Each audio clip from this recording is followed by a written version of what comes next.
Jurassic Park 3 is often regarded as the worst Jurassic Park in the series. But why?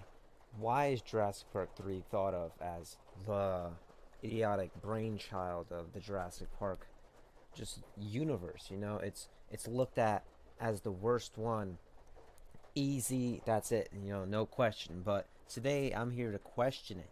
I'm here to possibly change some of your minds. And if I could change one person's mind after this video, then I did my job. But let's start this shit.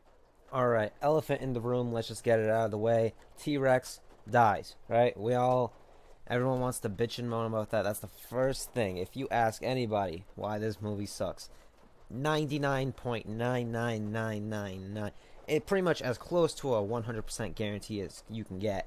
The reason people don't like this movie is because the Spinosaurus comes in as the new antagonist and kills the T-Rex. Whether that's the baby T-Rex from Jurassic Park 2, The Lost World, who fucking knows at this point, honestly. I've seen theories, I've seen videos. It's all pretty much up in the air. But this is the main reason most people don't like this movie. The T-Rex is the symbol of Jurassic Park for many people. So when the main symbol of the movie just gets killed, obviously you got to understand where those people are, they're coming from, where their hate is coming from. The fight, in my opinion, was too short. It was kind of lackluster, and the Spinosaurus did just pretty much kill the T-Rex for no reason. The T-Rex was eating its food. There's really no reason to believe a T-Rex would go after a couple of small humans when it's got it's already dead, like, kill in its territory. But it could have just thought, oh hey, I could just eat these humans as snacks now, and I'll still have my food for later. But moving on, this is the only Jurassic Park movie that has humans freely roaming on a dinosaur island with no restrictions, no fences, no cages, no security enclosures, no electrified fences, nothing, no barriers, nothing. It's just a wild habitat, and it's just crazy to see how these humans would actually interact in this environment. And it's just the different change of pace from every other movie where they're either capturing a dinosaur or they're running away from them in like a park. Like that whole idea of a park is just overplayed at this point. That's why I've grown to love this movie actually over the last year, because the environment is just like, it's just a different feeling. It feels more alive, like any dinosaur could pop out at any moment. So another big key aspect of this movie was the raptors. The raptors were the most intelligent raptors. I will dare to say they're farther in intelligence than the Jurassic World raptors. These are wild raptors. These aren't raptors that have been all grouped up in a little pack with Owen, and then Owen trains them their whole life. He's with them from birth. No. This is not that situation. These are wild raptors.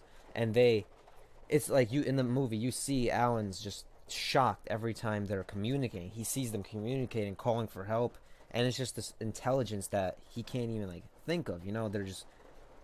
It's just 65 million years ago these creatures had these predatory instincts where they could just work as a unit, work as one, and just accomplish everything. But it's very, very, very interesting in the movie. It plays out very well. And it's weird because the Jurassic World raptors are actually pretty intelligent too, because they have a bond with Owen and all that stuff. But the Jurassic Park 3 raptors impressed me more personally, because they even made a trap for that Mrs. Kirby to come out of the tree, because they saw Udesky was alive. And then as soon as she was about to come out, the two raptors came out, and then they couldn't get her, and then they killed Udesky and ran off. So overall, the movie isn't as bad as a lot of people make it out to be. The pteranodons were pretty good. It wasn't awful. But the only thing is, there's a lot of glaring plot holes. Like, how did the Navy and the Marines get there so fast? How did Ellie know exactly where they were when Alan just screamed, and then the phone went underwater? What else is there? There's an annoying part where the what's called Ellie's kid is watching Barney, and then it's just some stuff is like weird like that. But and then we have how did the Navy find Billy when he was literally he was pretty much on the brink of death, and somehow they found him, and everything magically fucking worked out. But forgetting about those glaring plot holes, if you could just watch the movie from start to finish, just enjoying the ride, the Spinosaurus being an illegally created hybrid, that also adds some mystique. The raptors being smart enough to hide behind the glass, waiting for someone to look at them so they could jump out and try to hunt them or kill them. They realized this. That's how intelligent these raptors were.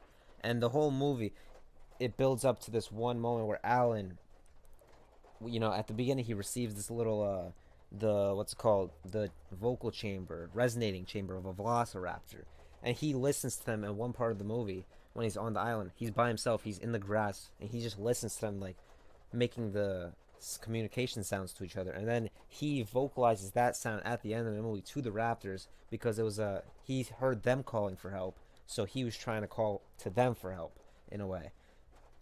I'm not sure if I picked up on that correctly, but that's what I got from it. And if that's what it was supposed to be, then bravo. It worked out. I loved it, actually. Honestly, I loved it. I wish I could buy one of those or something, like as a prop, a gimmick. But he ended up saving because he called for help with their own chamber, and then they didn't attack. And also, the raptors had quills, and they were gender differentiated, more feathers. Another big positive for this movie, in my opinion, was the kid. The kid, Eric Kirby. He wasn't like a stereotypical kid that you'd expect in a Jurassic Park movie. Every movie has a kid. It's either corny, it's sort of cringy, corny, or it just overstays its welcome. It just feels forced. It doesn't feel like it fits.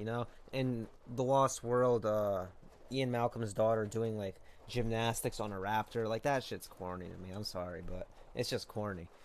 And I like the kids in the Jurassic Park one. They were very good actors. That movie's just a classic, obviously.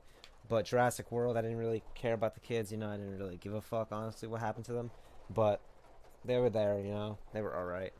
But in this movie, the kid survives, I think, 8 weeks on Isla Sorna alone, right? After the Kirbys try to enlist Alan Grant and Billy to come on the island because they think he's been on the island before to come rescue their son. But what they don't know is that Alan Grant was on Isla Nublar, not Isla Sorna.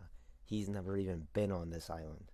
But besides all of the glaring plot holes and minute mistakes and just overall story, if you could just put all that aside and just watch the movie for really what it is and just enjoy it, you will enjoy it. That's just all I gotta say about that. So I hope you guys enjoyed the video. Please like, comment, subscribe. More Jurassic Park videos to come. Thank you. Leave any ideas in the comments. Thanks for watching, guys. Peace.